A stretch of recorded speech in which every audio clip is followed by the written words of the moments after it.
उगाची भीतोसी भय हे पळू दे, जवळी उभी स्वामी शक्ती कळू दे.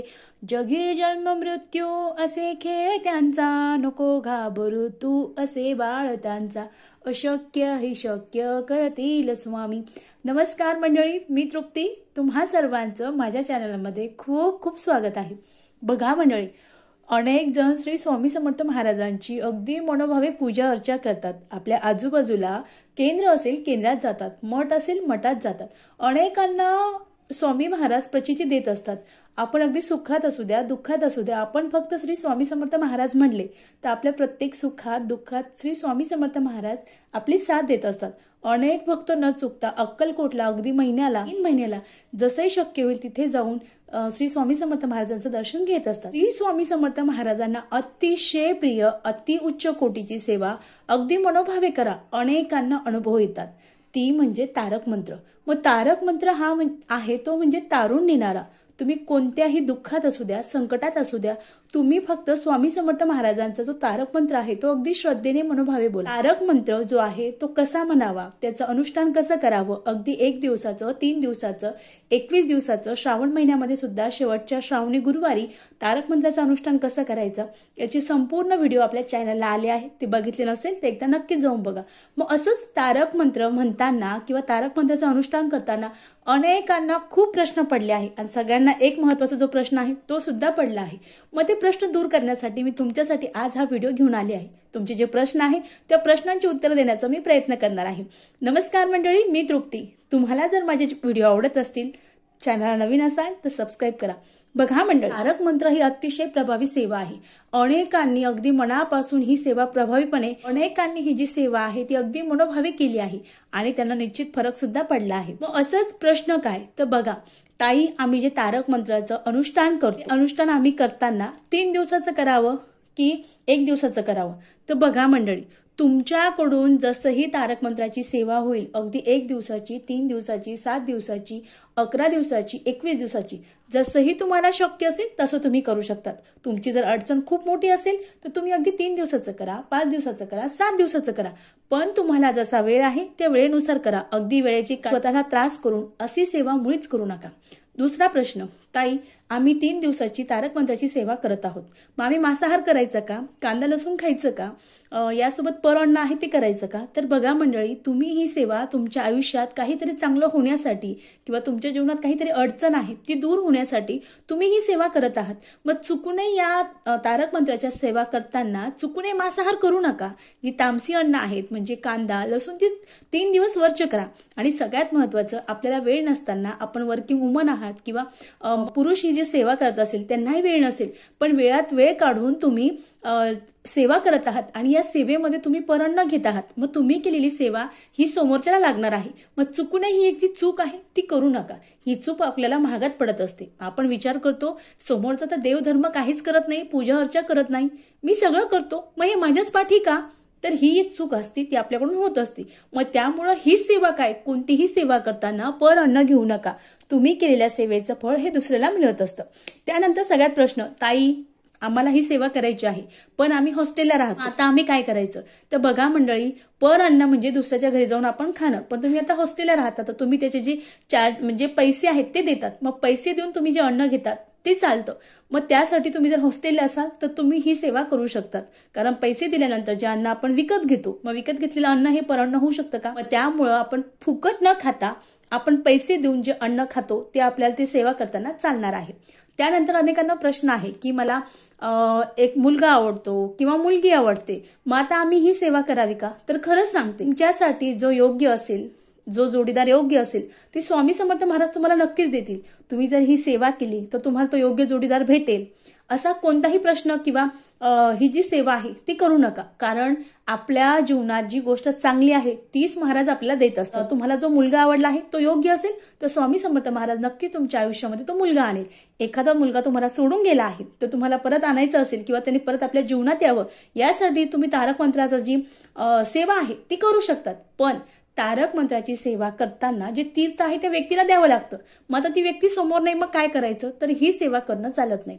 आता अनेकांना प्रश्न आहे. एका ताईने कालच प्रश्न विचारला, माझी मुलगी परदेशामध्ये आहे, मग परदेशामध्ये आहे पण तिला नोकरीसाठी ही सेवा करायची आहे. मग आता ताई, तुम्ही ही जी सेवा करतात तर ही सेवा करताना ती जी व्यक्ती आहे ती समोर पाहिजे. मग का पाहिजे? आपण जी सेवा करत आहोत ती सेवा केल्यानंतर आपण जे तीर्थ तयार करतो ते अभिमंत्रित केलेलं तीर्थ, यामध्ये खूप प्रमाणात जी शक्ती असते, आपण तयार केलेलं तीर्थ आपल्याला त्या समोरच्या व्यक्तीला द्यायचं आहे. मग तुमची मुलगी परदेशामध्ये आहे, तुम्ही तिला सेवा करायला सांगा, तिला सुद्धा या सेवेचा खूप फायदा होणार आहे. एकाने विचारलं, कुणाचं पती पत्नीचं भांडणं झाले असेल, वाद झाले असेल, पत्नी ही माहेरी राहत असेल आणि पती हा सासरी असेल, तर मग काय करायचं? तर शक्यतो तुमच्या आजूबाजूला किंवा तुमच्या ओळखीचं किंवा तुमच्या घरी तुम्ही तारक मंत्राचं अनुष्ठान करा आणि तीर्थ तयार करा. आणि तीर्थ तयार केल्यानंतर तुमचे पती कोणत्या ना कोणत्या कारणास्तव तुम्हाला जर भेटायला येत असेल तर तुम्ही त्यांना न चुकता जे तीर्थ आहे ते द्या. त्यांना काही वाटत असेल की ही काहीतरी करून देत असेल तर अगदी जेवणात द्या, शिऱ्यामध्ये द्या, चहामध्ये द्या, फक्त आणि फक्त त्या व्यक्तीला द्या. बघा, याने सुद्धा तुमचा जो संसार आहे तो फुलणार आहे. फक्त आणि फक्त त्या व्यक्तीपर्यंत तीर्थ पोहोचवणं आपल्या गरजेचं आहे. आता असंच एक प्रश्न विचारला होता, माझा जो मुलगा आहे तो चिडचिड करतो, ऐकत नाही, दंगा करतो किंवा मस्ती करतो, तर मग तर तुम्ही न चुकता अगदी 11 दिवस 21 दिवस न चुकता तारक मंत्राचं 11 वेळा अनुष्ठान करायचं आहे. अगदी संध्याकाळी करा, दुपारी करा, सकाळी करा, तुम्हाला जेव्हाही वेळ असेल तेव्हा करा. ते तीर्थ घेऊन आपल्या मुलाला आपल्याला द्यायचं आहे. 100% याचा तुम्हाला रिझल्ट भेटणार आहे. आता काही मुलांना नोकरीच्या समस्या आहे, नोकरी लागत नाही, यासाठी तुम्ही सुद्धा संकल्पयुक्त सेवा करायची आहे.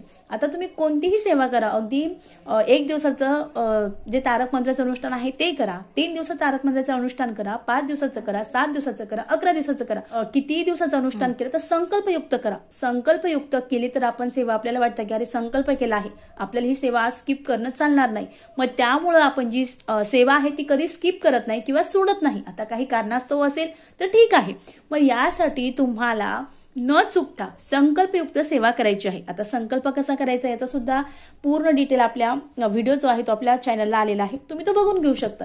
मग संकल्पयुक्त तुम्ही 11 दिवसाची सेवा करा, तुमच्या ज्याही नोकरीच्या अडचणी आहेत त्या दूर होणार आहे. आता एकाने प्रश्न विचारला, ताई मला प्रमोशन हवं आहे, मग प्रमोशनसाठी सुद्धा तुम्ही न चुकता अगदी 3 दिवसीय, 7 दिवसीय, 5 दिवसीय, आता मी तुम्हाला फोर्स करणार नाही की तुम्ही 3 दिवशीच करा. तुमची जेवढी मोठी समस्या असेल तेवढे जास्त दिवस तुम्ही केलं तर महाराज तुम्हाला नक्कीच देणार आहे. आता एकाने प्रश्न केला होता की माझी खूप चिडचिड होते, माझं जे विचार, डोक्यातले नकारात्मक विचार आहेत ते थांबत नाही, सतत डोक्यामध्ये विचार चालू असतात, पण मी न चुकता 11 दिवस श्री स्वामी समर्थ महाराजांचा तारक मंत्राचं अनुष्ठान केलं, माझी जी चिडचिड आहे ती कमी झाली, जी जास्त मला राग यायचा तो सुद्धा कमी झाला आहे. म्हणजे तारक मंत्राचा अतिशय प्रभावी असा फायदा आहे. मला सुद्धा तारक मंत्राचा खरंच खूप अनुभव आला आहे, तुम्हाला सुद्धा येणार आहे. यासोबत सगळ्यात महत्वाचं म्हणजे एक प्रश्न, मासिक धर्म असेल किंवा सुतक असेल तर मग सेवा करावी का? तर नाही. मासिक धर्म असेल, सुतक असेल तर तेवढे दिवस स्किप करून तुम्ही पुढच्या दिवशी जी सेवा आहे ती करू शकतात. आता तुम्हाला तारक मंत्राचं अनुष्ठान करायचं आहे, मग मी गुरुवारी करू का, सोमवारी करू का, मंगळवारी करू का, असं काही नाही. तुम्हाला जसा वेळ आहे त्या वेळेत तुम्हाला सेवा करायची आहे. अगदी तुम्हाला गुरुवारी वेळ नसेल, शुक्रवारी असेल तर शुक्रवार, शनिवार, रविवार करा. तुम्हाला जास्त वेळ भेटत नसेल तर तुम्ही अगदी 11 दिवसाची करा, 7 दिवसाची करा, 5 दिवसाची करा, 3 दिवसाची करा. आणि ज्या दिवशी सुट्टी आहे, तुम्हाला बोर होत असेल, करमत नसेल, चिडचिड होत असेल तर तुम्ही अगदी 1 दिवसाची 11 अनुष्ठान जे आहे तारक मंत्राचे ते करू शकतात. असं काही नाही. तुमच्या वेळेनुसार तुम्हाला जसा वेळ भेटणार आहे तशी तुम्हाला ही सेवा करायची आहे. यासोबत सुतक आणि जे मासिक धर्म आहे ते झाल्यानंतर तुम्हाला जी सेवा आहे ती करायची आहे. आता यासोबतच भीती वाटत असेल, चिडचिड होत असेल, एकदम घाबरल्यासारखं होत असेल तर तुम्ही यासाठी सुद्धा तारक मंत्राचं जे अनुष्ठान आहे ते करू शकतात. आता एका ताईला मी तारक मंत्राचं अनुष्ठान करायला सांगितलं होतं तर त्यांना याचा फरक पडला. म्हणजे त्यांच्या पतीला काहीतरी शरीरामध्ये इन्फेक्शन झालं होतं, ते इन्फेक्शनसाठी त्यांनी अनेक दवाखाने केले पण फरक पडला नाही. पण त्यांनी आपला जो व्हिडिओ आहे तो बघितला आणि 11 दिवसाचं तारक मंत्राचं अनुष्ठान केलं. अगदी त्यांच्या शरीरातलं जे इन्फेक्शन आहे ते दूर झालं आणि त्यांच्या पतींना आता बरं वाटत आहे. म्हणजे अगदी श्रद्धेने, मनोभावे जर तुम्ही तारक मंत्राचं अनुष्ठान केलं तर अशक्य ही शक्य करतात स्वामी. आपण फक्त स्वामी समर्थ महाराजांवर विश्वास ठेवायचा आहे. जी सेवा करतात ती अगदी मनाने श्रद्धेने करायचं आहे. याचा निश्चित फरक आपल्याला जे महाराज आहे ते देत असतात. आता असंच मी हा व्हिडिओ अनेकांचे जे प्रश्न होते त्यांचं उत्तर देण्याचा प्रयत्न केला. मला या व्यतिरिक्त काही प्रश्न असतील तर तुम्ही मला कॉमेंट्समध्ये नक्की करा. मी त्याचं जे उत्तर आहे ते देण्याचा प्रयत्न करेन. झालेली सेवा महाराजांच्या रुजू करते. व्हिडिओ कसा वाटला? चॅनलला नवीन असाल तर चॅनलला सबस्क्राईब करा, सपोर्ट करा. परत भेटू एका नवीन व्हिडिओमध्ये. श्री स्वामी समर्थ. धन्यवाद.